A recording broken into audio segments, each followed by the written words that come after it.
good morning to Bill. We do expect to hear from Ken Cuccinelli here within the next few minutes. We just got our 2-minute warning from the White House a few moments ago.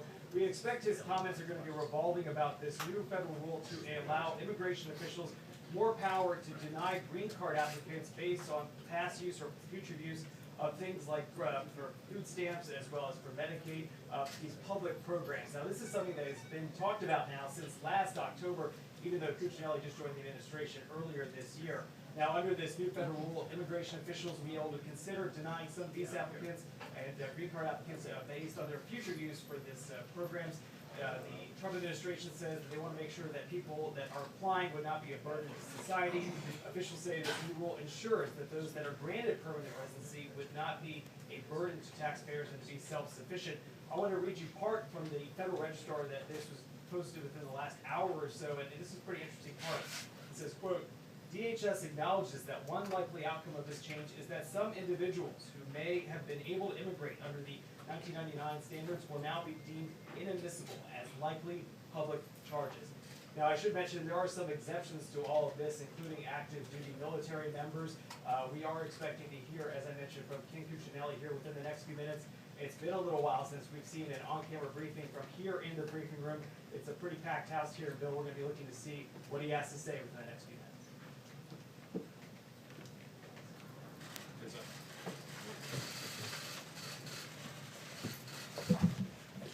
Good morning. It's a pleasure to be here with you today. I'm Ken Cuccinelli, head of United States Citizenship and Immigration Services. And President Trump has once again delivered on his promise to the American people to enforce long-standing immigration law. Today, USCIS, the agency I head as part of the Department of Homeland Security, has issued a rule that encourages and ensures self-reliance and self-sufficiency for those seeking to come to or to stay in the United States. It will also help promote immigrant success in the United States as they seek opportunity here. Throughout our history, self-reliance has been a core principle in America. The virtues of perseverance, hard work, self-sufficiency laid the foundation of our nation and have defined generations of immigrants seeking opportunity in the United States. Our current law, which is generations old, recognizes that some new arrivals to our country need the help of their family and community. It requires some of those who seek to live and remain in the United States to have a sponsor who will be financially responsible for them. Case of my own family, my Italian grandfather played this role, sponsoring 2 of his cousins, Mario and Silvio, to come to America. Once they arrived, my grandfather wanted to make sure his cousins spoke English, certainly well enough to work, and enlisted my father in that effort as well to make sure they could speak English well enough to work, and they did. My family worked together to ensure that they could provide for their own needs, and they never expected the government to do it for them. And this same hardworking spirit, shared by countless immigrants who've made the U.S. their home, is central to our American identity. This spirit's also been rooted for over a century, well over a century, in our immigration laws, going back to the 1800s. Since 1996, the law has required foreign nationals to rely on their own capabilities and the resources of their families, sponsors, and private organizations in their communities to succeed. However, Congress has never defined the term public charge in the law, and that term hadn't been clearly defined by regulation. Well, that is what changes today with this rule. Through the public charge rule, President Trump's administration is reinforcing the ideals of self-sufficiency and personal responsibility, ensuring that immigrants are able to support themselves and become successful here in America. Our rule generally prevents aliens who are likely to become a public charge from coming to the United States or remaining here and getting a green card. Public charge is now defined in a way that ensures the law is meaningfully enforced and that those who are subject to it are self-sufficient. Under the rule, a public charge is now defined as an individual who receives one or more designated public benefits for more than 12 months in the aggregate within any 36-month period. For instance, receipt of 2 different benefits in 1 month counts as 2 months. A public charge and admissibility determination is prospective and looks at whether an individual is likely at any point in the future to become a public charge as we define it in the regulation. Public benefits are defined as federal, state, and local, as well as tribal, cash assistance for income maintenance, and a small list of non-cash benefits. Some examples of the public benefits that are part of the rule are general assistance, SSI, SNAP, most forms of Medicaid, and certain subsidized housing programs. Significantly, the rule does not consider many forms of government assistance that protect children and pregnant women's health as public benefits. Generally, this includes emergency medical assistance, disaster relief, national school lunch programs, WIC, CHIP, Medicaid received by people under the age of 21 or pregnant women, as well as foster care and adoption subsidies, student and mortgage loans, energy assistance, food pantries, homeless shelters, and Head Start. It's important to note this rule will apply prospectively only to applications and petitions received starting on October 15th of this year. Once this rule is implemented and effective on October 15th, USCIS Career Immigration Services officers, what we call ISOs, will generally consider an alien's current and past receipt of the designated public benefits while in the United States as a negative factor when examining applications. However, receipt of certain non-cash benefits received before October 15th will not be considered as a negative factor. The underlying statute, passed on a bipartisan basis, also requires officers to assess, at a minimum, each applicant's age, health, family status, assets, resources and financial status, and their education and skills, as well as other factors set forth in the rule in the totality of the circumstances. The totality of the circumstances means that officers will assess all of the evidence related to these factors, and no one factor alone will decide an applicant's case. Most of these factors are the ones Congress mandated us to review when considering immigration benefit applications. Under this final rule, USCIS will be able to objectively determine whether an applicant is likely at any time in the future to receive public benefits above the designated threshold. Importantly, this final rule has no impact on humanitarian-based immigration programs for refugees and asylees. No impact on refugees or asylees.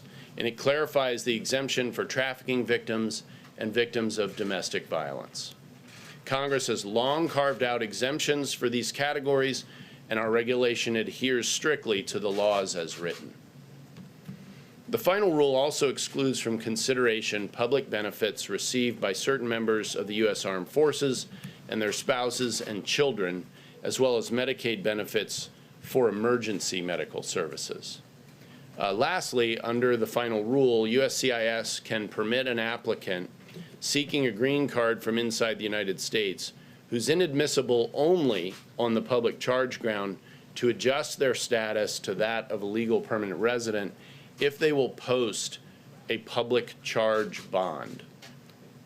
So to conclude, I'd just note again that generations of immigrants have strengthened the foundation of our country and making positive contributions today, and we expect that to continue in the future. Through faithful execution of our nation's long-standing laws, President Trump's public charge inadmissibility rule better ensures that immigrants are able to successfully support themselves as they seek opportunity here in America. Throughout our history, Americans and legal immigrants have pulled themselves up by their bootstraps to pursue their dreams and the opportunity of this great nation. As President Trump delivers on his promise to uphold the rule of law, this administration is promoting our shared history and encouraging the core values needed to make the American dream a reality. And with that, I'm happy to take some questions. Yes, sir. Thank you, Mr. Cuccinelli. As you know, the primary focus of the president throughout his presidency has been on illegal immigration. The focus of what you just outlined in this proposed rule is on legal immigration. Yes. Why the change in focus? Oh, this is not a change in focus. This rule goes all the way back to executive orders from early in 2017. It's been a long, arduous effort. If you take a look at the fully printed item, it'll make War and Peace seem relatively short. It is very thorough in the first attempt to put into operational effect all the different factors that Congress itself has said we're supposed to consider when deciding admissibility or inadmissibility. I would also note, as the head of the agency responsible for naturalizing citizens, the step after legal permanent residency for many people, last year we swore in more American citizens than the 4 years before it, and this year I expect to see similar numbers again. So we've not at all laid off of, in the Trump administration, processing properly legal immigration. I think what you've seen and heard more discussion of illegal immigration, but we've been pressing ahead, and this rule is an example of that. Yes, ma'am. Is this rule a rule change, an admission from the administration that going through some sort of route to reform legal immigration by legislation is moot? Absolutely not. Absolutely not. This is an implementation of a law passed by Congress in 1996 that has not been given a meaningful effect. 1999, some guidance was put in place with a presumption a rule would follow. The rule never followed. And so today we're issuing a rule which, as I said, for the first time, really puts meaningful meat on the bones of the 1996 law passed on a bipartisan basis. This does not substitute for congressional action in other areas. For instance, I mentioned asylees are not covered by this rule. Asylum is a major subject of focus for us in my agency, and with the crisis at the border, we've been all but begging Congress to take action to close loopholes, some of them the same as the Obama administration. That has not happened. So in this narrow area of our responsibility, we're relying on congressional direction, and we've, as I said, put meat on the bones here, I think, today. Yes, sir. Thank you. Thank you. I have two quick questions. First, I was wondering if you could give us an update on what's happening with work permits for asylum seekers, people whose cases haven't been adjudicated yet. They're being processed in the ordinary course of business. So, is there regulation coming, though, to address this?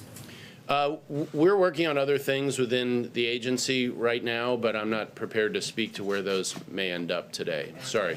Yes, sir. Question, if I may ask. Oh, you did say two. All right. There were recently workplace immigration raids, and of course, President Trump, his first prison commutation went to a man who was arrested after his business failed when about 400 illegal immigrants were arrested. Did that decision to grant a prison commutation to this man send the wrong message to employers?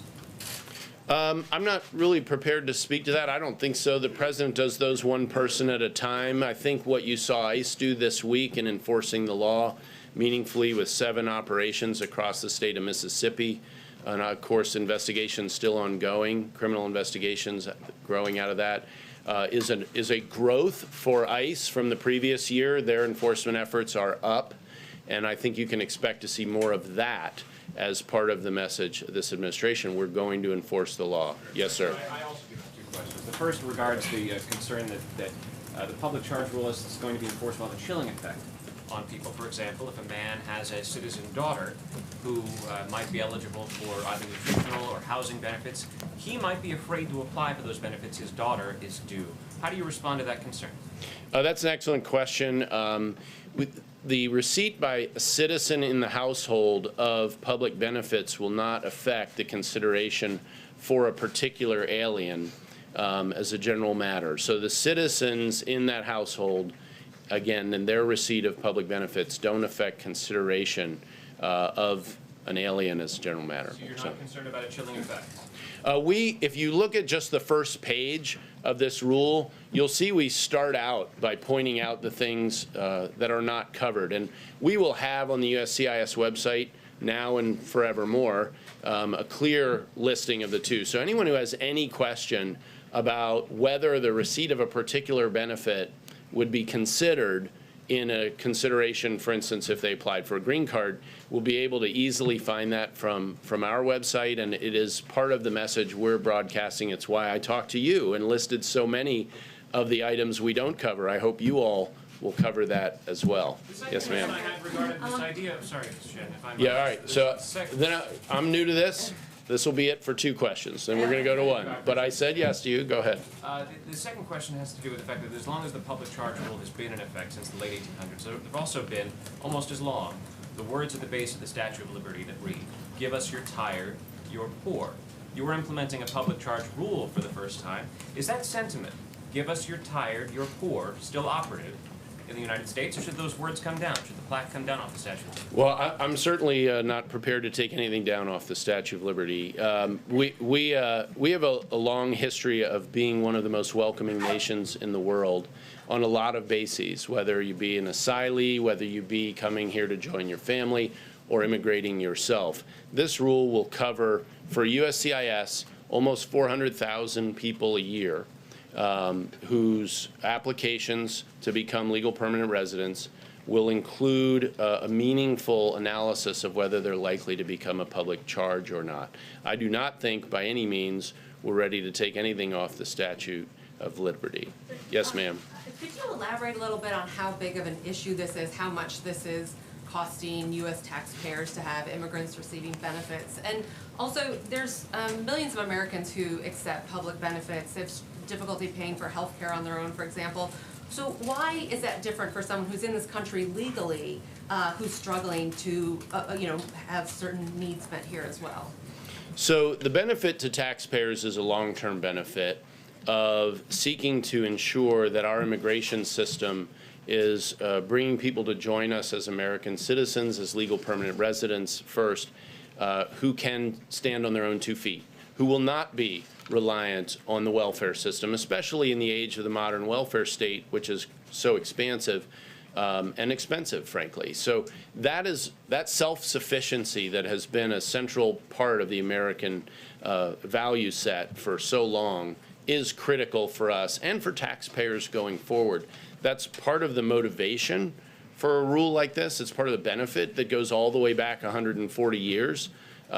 This rule, as I said earlier, simply puts meat on the bones of that consideration. Is there any Yes, sir. dollar amount you can give, though, but what does it cost No, the because taxpayer? the benefit for taxpayers is forward-looking. The costs we do that you'll see in this rule are costs of implementation. They're not the benefits in having more American citizens 5, 10, 20, 30 years down the road who are more self-sufficient and less dependent on the welfare state. Yes, sir. How much leeway will the case officers have when they're kind of seeing this? So obviously you said it'll have a negative score, it'll have a negative Yes. impact on their application, but will the caseworker still be able to say, John A., I know you took this benefit, but you will still be eligible for a green card, or is it pretty much, sorry, that's just the rule? No, that's an excellent question. This is a totality of circumstances test. It means that the welfare benefits we've been talking about here are one factor. I listed the others that Congress has itself put in the statute, things like age, health. We basically rely for health on the legally required medical exam. But it is career immigration services officers that are going to be making these decisions, and they're going to have to weigh all these factors together. The change under this rule is we're finally giving guidance that brings all those factors together that really hasn't been effectively done up until today. Yes, ma'am. How many refugees does the administration plan to admit in 2020? And also, are you considering eliminating the refugee program altogether? I can't imagine anyone would ever consider eliminating the refugee program altogether, and Congress would have to do that anyway. The number for next year needs to be decided by the end of September by the president, and I don't have any insight into what that number will be at this point in time. Just real quickly, Sorry. Critics are saying this policy is unfairly targeting the lower income immigrants. How do you respond to that? Well, we certainly expect people of any income to be able to stand on their own 2 feet. And so if people are not able to be self-sufficient, then this negative factor is going to bear very heavily against them in a decision about whether they'll be able to become a legal permanent resident. A poor person can be prepared to be self-sufficient. Many have been through the history of this country. So let's not look at that as the be-all and end-all. It's not the deciding factor, which is why we continue to use the totality of circumstances test. Yes, sir. I just want to circle back to this question of a chilling effect. You talked about the question of whether a citizen in a family gets benefits, that wouldn't be used against somebody. But take the case that immigration advocates, I think, use a lot, of a family that are in the country legally, they haven't yet gotten their green cards, they are in need of services, whether that be medical services, whether that be housing services to keep them off the streets, so to speak. And they are going to now be fearful of using the services to which they are legally entitled under the law, because there's no way to determine 1, 2, 3 years out from when they might apply for their green card, how much they're likelier not to get a green card if they use the services. So the fear is that there will be a wave of people across the country who will decide not to use the services sort of affirmatively that they're entitled to, out of fear that it'll ultimately come to bite them. And how do you counter that if in fact you want them to use the services to which they're entitled, or is this really a sort of effort to say this is a whole class of people that shouldn't be using any services at all? Well, in your description, you described a situation where government benefits were basically allowing this family to hang on, that they're not self-sufficient. And while if we go forward a few years and look back at that situation, because remember, we essentially start counting October 15th, with the exception of things that would have qualified under the 1999 guidance, which is fairly narrow, then that's what we're trying to avoid in the future. Now, even under the circumstances you describe, if you're talking about an applicant who has the skills necessary to make their own way and to work their way out of that situation, that's a case they make to the career caseworker, immigration services officer. But we do want to avoid looking to the future a situation where people who are adjusting status do in the future become dependent on those public benefits. We're trying to avoid that situation going forward. But as I understand it, the public benefits are there as a bridge, right? The public benefits aren't designed for people to be on them forever. They're designed to be on them to help, whether you're an immigrant or not an immigrant, they're there to help folks for a time. So are you saying that if you're an immigrant, your advice to them is don't take benefits because this is going to count against you?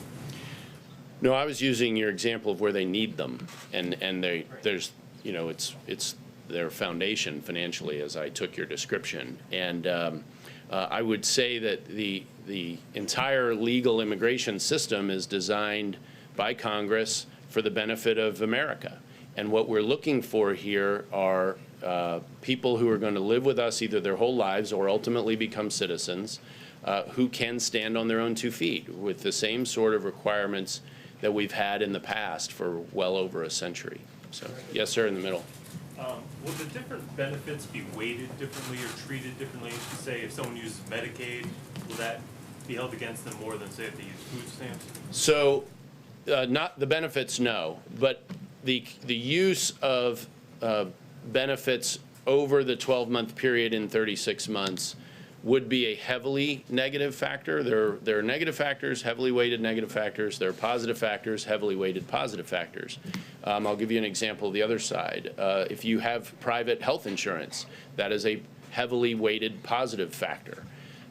So those do all weigh in, again, in the totality of circumstances.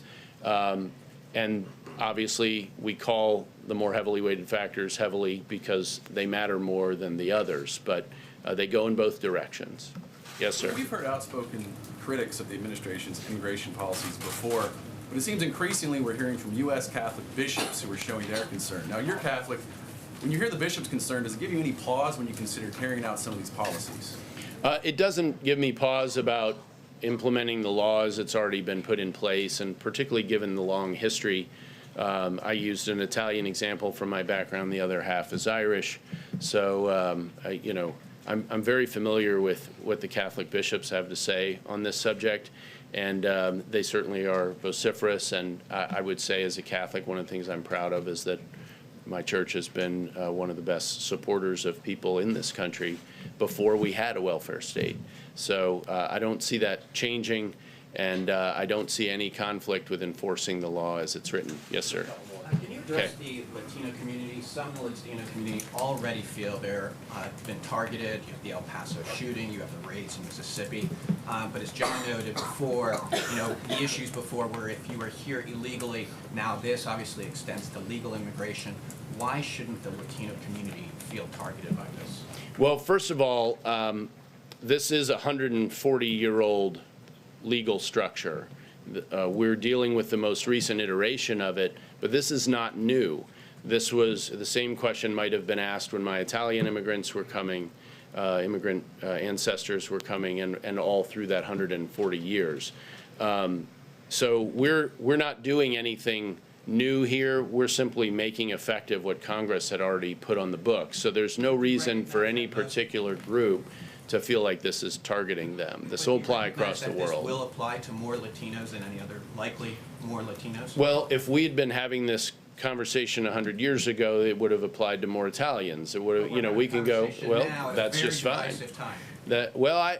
I think that the divisiveness may be more rhetorical, and I hope that you all in your role will help cure that with some of how you report it. Yes, sir. I'm going to take two more. Real quick. Yeah, right here, orange tie. Thanks, sir. Sorry, orange tie. Right here, thank you. Former Vice President Joe Biden said that the United States could easily take another 2 million refugees. He's made these kind of comments in the campaign trail. Does the Trump administration have a threshold that they would like to, how many more immigrants and asylum and refugee people that they could take? There's no comprehensive number out there at all. The only things with formal numbers are the earlier question, say, about the annual refugee number. That happens every year. Of course, we're taking in, I want to say, around 1 million plus a year right now. And I can't really speak to Joe Biden's personal opinion, but we don't have some target number that we're working with here, if that's your question. All right, last question. Yes, ma'am. Public charge new rule impact future applications? For example, would there be a higher bar for a U.S. citizen to prove that they can financially support a family member for family-based immigrant visa? So what you would normally have in the family circumstance is you'd have an affidavit of support. So they wouldn't necessarily fall into the category of being addressed by the public charge rule, because if they have an affidavit of support, which has been scrutinized by a USCIS officer, and it is believed that sponsor can in fact support those identified at over 125% of the federal poverty guidelines, which is the standard, then that would be the end of the discussion as it relates to that sort of an application. It's an excellent question because it addresses a huge piece of legal immigration in this country. Thank you all very much.